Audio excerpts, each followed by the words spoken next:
Hi, I'm Zibby Owens, and you're listening to Moms Don't Have Time to Read Books.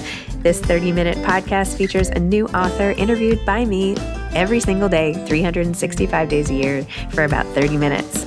I am also the publisher for Zibby Books, which publishes 12 books a year in fiction and memoir. Our books are already out now. You can check it out on zibbybooks.com. And we have a magazine called Zibby Mag, where we have lots of wonderful essays and lifestyle features. That's at zibbymag.com. We have classes at zibbyclasses.com. And I recently opened a bookstore in LA called Zibby's Bookshop at 1113 Montana Avenue at 11th Street in Santa Monica. I hope that you are able to enjoy some of our other offerings. But this here podcast is the basis of all of it and started in 2018. And no matter what I do, this is basically my favorite thing. Enjoy.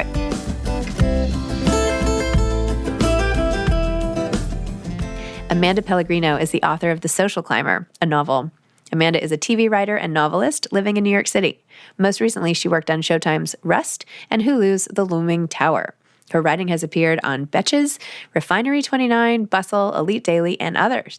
Author of Smile and Look Pretty, The Social Climber is her sophomore novel, otherwise known as her second novel.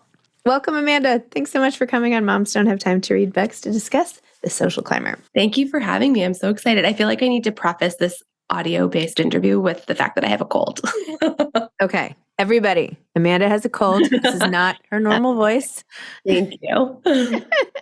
I'm sorry you have a cold. It's going around. Oh, yeah, it happens, I guess. After 3 years of not being sick, this is, wow. Yeah, it happens. I have not gone 3 years without being sick, but that would be nice. Yeah. Great. Okay, The Social Climber. Tell everybody what it's about. So The Social Climber follows Eliza Bennett the week of her wedding to Graham Walker, a old money 1% New Yorker. And throughout the week, secrets from her past at her childhood and her time at an evangelical megachurch college come to the surface that put her motives into question. Interesting. It's so funny because I feel like there's so many books about people taking advantage of people on the Upper East Side for marrying for the wrong reasons. There's all these secrets. I'm sitting here on the Upper East Side today and I'm like, oh my gosh, does anybody just marry for love around here? I know. It's so funny. I am also on the Upper East Side and I have the same, I walk around and I'm like, who is conning someone else? Yeah, totally. Oh my gosh, you should have come over. Well, I'm glad you didn't since you have a cold, but anyway. Yes, that's true. So I love Eliza, who is sort of obsessed with her body at the moment too, and making sure she can stay fit and trim and a size 2 or something and whatever. And you're in one of your opening scenes, you talk about her in a yoga class and you're like, why do people even have to warm up for yoga? Yep. So Eliza is trying to literally look the part and fit in and put all of her needs sort of aside in this pursuit of this one goal. Tell me a little bit about the sort of the body image piece of this puzzle. Sure. So I think she has a really distinct image in her head based on, she didn't grow up in this world. She didn't grow up anywhere near this world. And a lot of what she thinks is pretty or deserving of this lifestyle she got from magazines in the 90s and early 2000s. And she would go to the grocery store with her mom and steal them because her parents would never have let that in their house.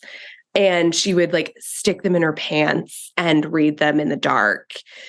And so I think obviously during that time, there was a really misguided view of what is pretty. And it was very singular too. And so she based a lot of her lifestyle on those images. And, I also think so much happened to her. And in this period of her life, everything is so calculated and so meticulous because she needs to fit in every aspect. And so everything is planned. And a lot of her, eating disorders in the book come from like a sense of release. And it's kind of the only moment she has to like take a deep breath and not think for, 4 minutes or however long it's taking her, and like really, just take a deep breath and not have everything in her life be so meticulously planned. And so I think it comes from kind of both of those aspects.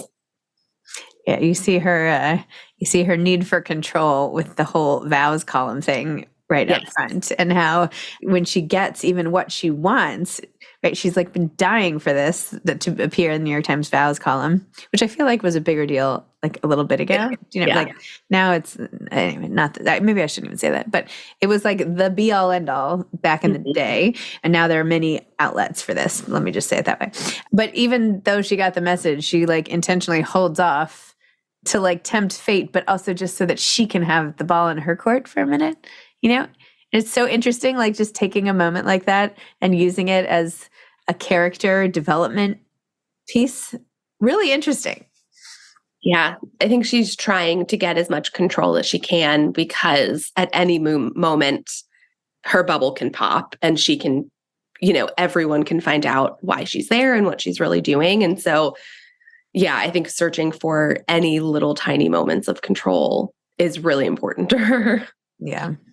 I like searching for control too, but I feel like it's impossible. Well, it's only in fiction. So this is your second book. Tell me about how you even got your start writing, and a little more about your first book called The 9 to 5, which is like my favorite movie. Actually, we go to LA a lot, and we brought our kids recently. And the last time we were there with them, we had been watching 9 to 5, and we paused it. And so my daughter, who's 9, she keeps being like, we have to go back to LA so we can finish the movie. And then we got there this weekend, and she's like, wait, we have to finish 9 to 5. And I'm like, that's so funny. I know, it's so funny. I'm watching New York too. I know. I mean, she knows. She like does all the devices herself. I don't know. But anyway. Okay, so tell me about your first book. Tell me about how you got into writing, how you got to this book, like the whole story. Yeah, so The Social Dilemma is my second book. The Smile and Look Pretty came out last year, last March. It was my first book about a group of assistants in like various versions of entertainment and media who have really bad bosses, and they start a website anonymously writing about their bosses that goes viral, and women start submitting their stories about bad bosses. And so our 4 ladies have to like figure out how to keep their identities a secret so that they can keep their jobs with the bad bosses that they're writing about.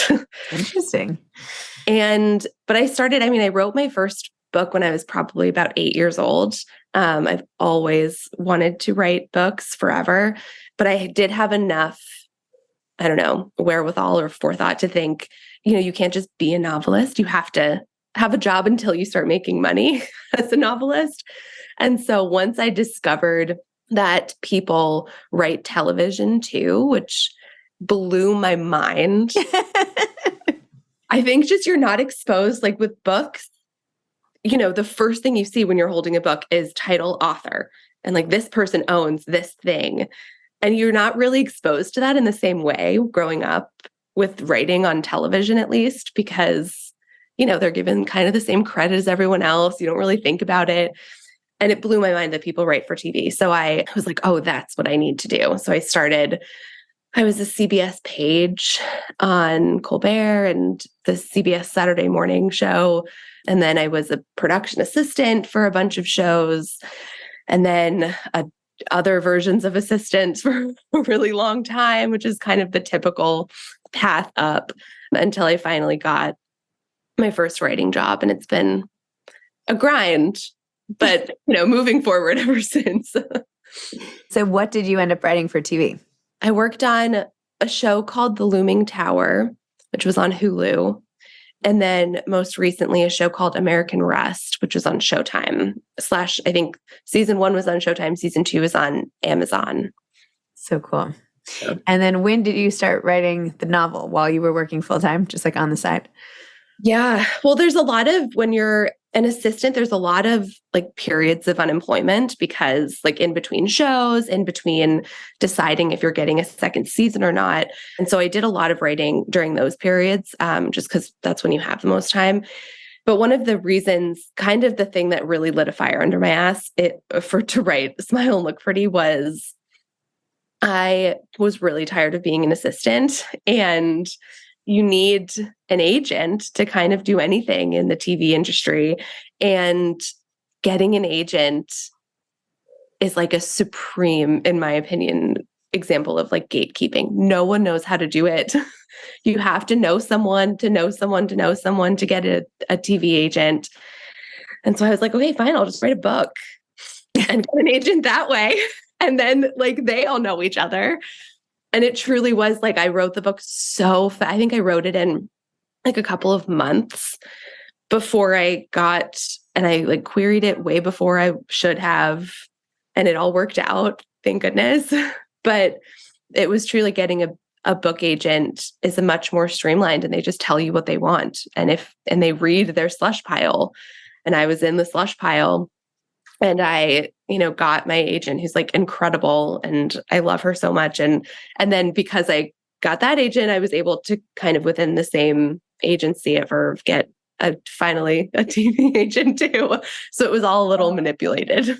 Wow. Writing a book just to write for TV. I like it. You don't hear that all the time. That's really cool. Who is your agent, by the way? Liz Parker at Verve. So and she's wonderful. Yeah.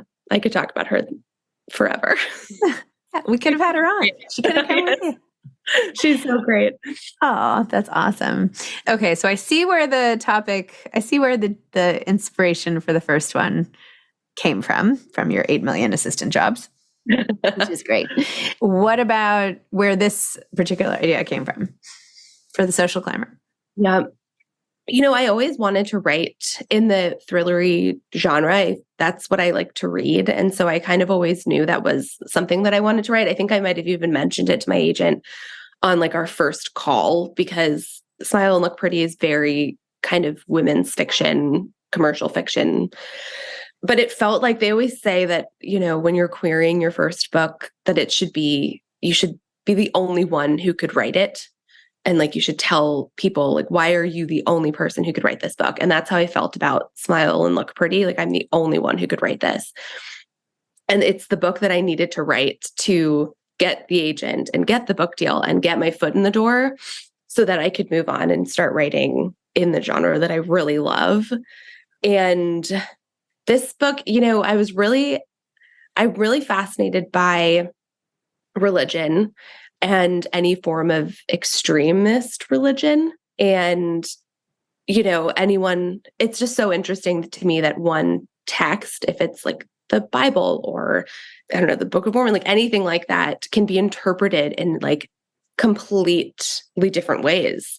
And one that is very mainstream, and then one that's really extreme. Excuse me. And so that always really fascinated me. And I knew I wanted to write about a character who grew up in that world.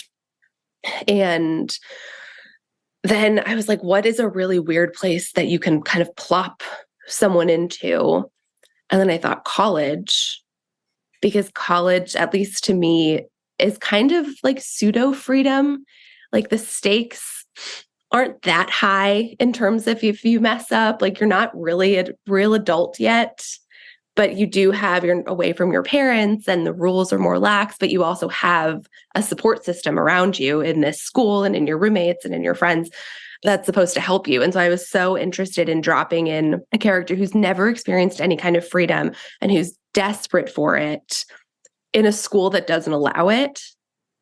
And then just to see how that butt heads and like what interesting things can come out of it. And then, for the present day chapters, New York is just such a great place to write about the 1%.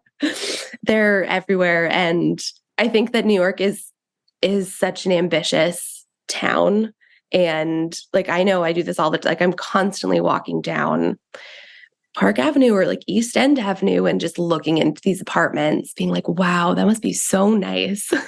And I love my apartment and I love my life here, but it's so different than, And so I think that ambition and being in New York and like seeing one of those windows for someone like Eliza made sense to me, and her being like, I'm going to get there actually. Like, that's what I'm going to do.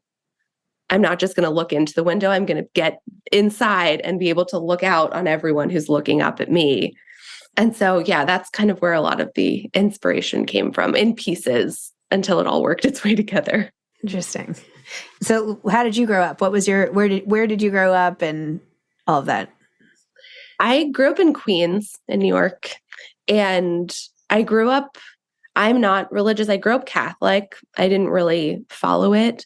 But I did go to Catholic school through college, which is definitely just an interesting environment in general. It wasn't like an extremist school, but we definitely had rules that I think other schools probably didn't, about like visitors in your dorm and stuff like that.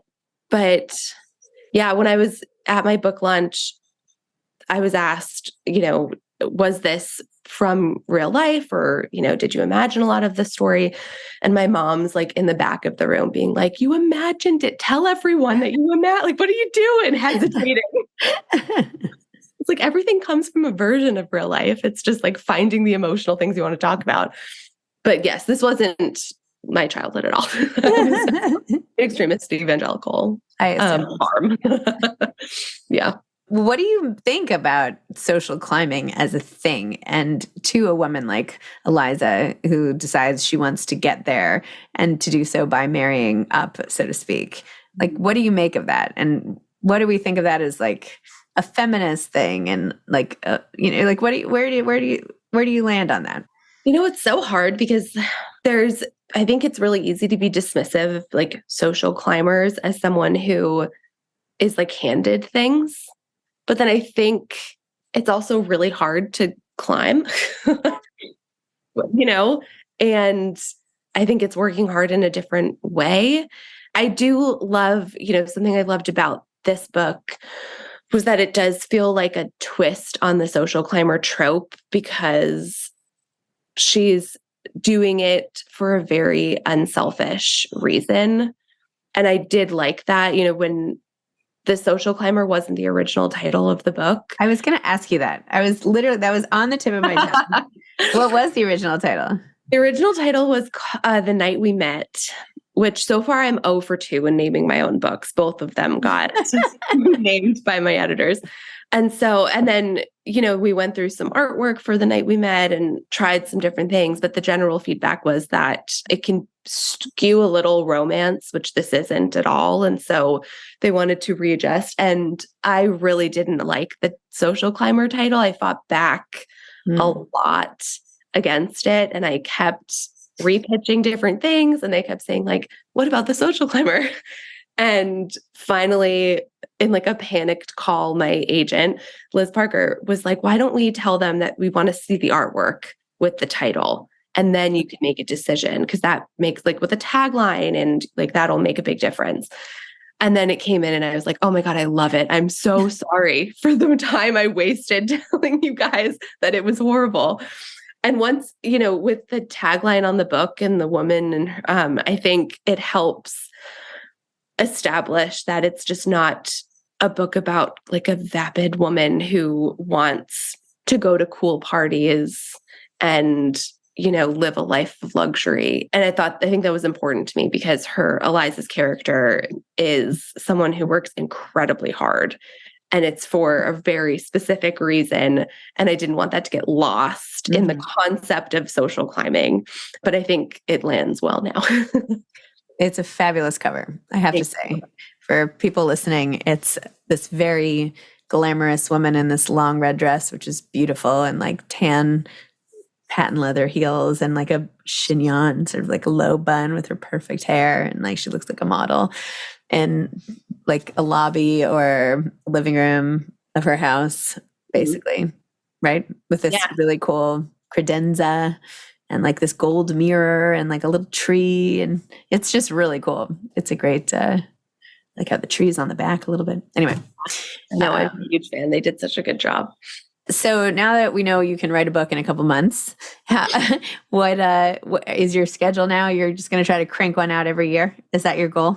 Yeah, I do think that I do think that I had a bit of an advantage because this Smile and Look Pretty's pub date was delayed so much because of it sold in March 2020. It was supposed to come out in June 2021, and then it got pushed because of COVID, and then December 2021, and then it got pushed because of supply chain. Oh no. March 2022.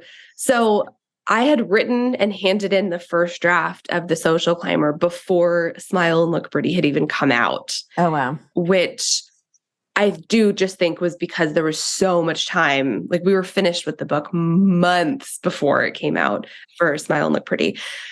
But so I do think that helped. I also think it helped with my mindset, which I didn't realize at first, but I think it's so easy when like being an author is a lifelong dream to put so much pressure on that debut, when in reality, like I want this to be a career. So like this book should just get you the next one, which should just get you the next book. And that is kind of what the general goal is versus like, this is the one. I just want to kind of write forever. And so I think having my second book in my back pocket and like it had sold and I had made money already and like that all helps, because if Smile and Look Pretty tanked, which thankfully it didn't, but if it did, I at least was like, okay, I have another one. So don't worry about it. I can forget about that. And I have another one. So that felt really good. So it's definitely a different writing experience now, writing after the book comes out and not having to do like past pages while I'm working on the next book and stuff like that. But I am working on number 3 now, which has been really fun because Eliza is such a very specific character with a really strong and specific voice. And so it took me a little while to not write like her anymore because I feel like I heard her voice so clearly in my head for so long. So that was a bit of a practice in writing the first chapter of book 3 over and over again until it didn't just sound like Eliza. Oh, you could have done a continuation. There's that book out of it, whole series. That's true. So that was a practice of patience, I'll say. But now I finally kind of hit a stride in it, which feels really good. And I have a TV show in development right now, which has been like the most fun to work on. And then I have good feelings about The Social Climber's future. Okay. Is I think all I can talk about. But yeah, very positive vibes about that too. Amazing. That's great. So much exciting stuff. I love it. Yeah, a good start to 2023, which is nice. Wow. So when you're not writing and reading thrillers, I guess, and writing for TV, what do you like to do, especially here in New York? Like, where do you like to go, and restaurants, or what do you like to do for fun or whatever? Yeah. I'm a big runner. Okay. I've run 2 New York marathons. Wow. That's awesome. And a bunch of halves. Yeah, it's been really fun. But I found, I'll shout out to the Upper East Side Run Club, which is every Wednesday is where I am. It's running has been like really fun, especially it's just, I find it to be such a fun way to like explore any city, but especially like a walkable city like New York. And Eliza runs a lot in the book and has a very similar running route to me. Okay. But I love going to new restaurants. I feel like post-COVID, there's been a real resurgence of new restaurants and newly branded restaurants post-COVID, which has been really fun to explore, especially in the Upper East Side. I've lived here for almost 7 years now. And so it's been fun to see how the neighborhood's changed and, you know, go to like restaurants that used to be a diner, like, you know, speakeasies that used to be subway platforms and stuff like that. It's been fun. But yeah, I love living here. I feel like there's an endless possibility of things to do. And if you're ever bored, it's your own fault. Wow. Okay. I'll tell that to my kids. Amazing. Okay. Any parting advice for aspiring authors? I guess I'll say, actually, my normal thing is always just like write every day, which is like the stupidest piece of advice because everybody gives it. Although I do think if it's helpful to you, I mean, but okay, but fine. But I also will say something that I learned when writing The Social Climber. I wrote most of the book when I was on set in Pittsburgh for a show that I was working on. And it was really hard because, you know, being on set, it's like a 14-hour day. You know, as like a writer producer, you don't have like a desk. So you're kind of moving around constantly depending on the day and what scene you're shooting. And it was really just finding any kind of 15 minutes I could find, whether it's like between camera setups or at lunch or like in my car. I would get to set early and sit in my car for a half an hour and work. And it really taught me the importance of not relying too much on anything external to make writing productive. Like it's important to not feel like you need to be in the perfect chair with the perfect pillow and the perfect, a candle and flowers and all of this stuff in order to create a vibe, which it was hard to get used to. But it was a very helpful learning experience for me. It was like sometimes you just have to sit down and write on the curb of a street in Pittsburgh for 20 minutes. That's awesome. Shout out to Pittsburgh. Yep. Curbs. Got a lot of writing done. Awesome. Well, thanks, Amanda. It was really great to meet you. And maybe I'll see you. I will not probably be running anymore. I was going to say I could see you in the park, but I probably won't. But anyway. Thank you so much for having me. And congratulations on the weekend. It looked like thank you. Fun. It was so much fun. I can't stop thinking about it. I'm like walking my dog in the rain and I'm like, that was so nice. Yes, I know. It looked beautiful. And like it was just such a huge crowd and what incredible authors you had coming and signing. And it's really fun. So cool. Congratulations. Thank you. Felt like it was a dream. Now back to regular. Anyway. All right. Thanks so much. Great to meet you. Thank you so much. You too. Okay. Take care. Bye-bye. Thanks for listening to this episode of Moms Don't Have Time to Read Books. Don't forget to follow me on Instagram at Zibby Owens and at Moms Don't Have Time to Read Books. Also sign up for my newsletter at zibbyowens.com and sign up for my virtual book club and meet lots of authors on Zoom every other week. Thanks so much to Steve and Ryan at Texture Sound for the sound editing. And thank you to Morning Moon Productions for providing this fantastic intro and outro music.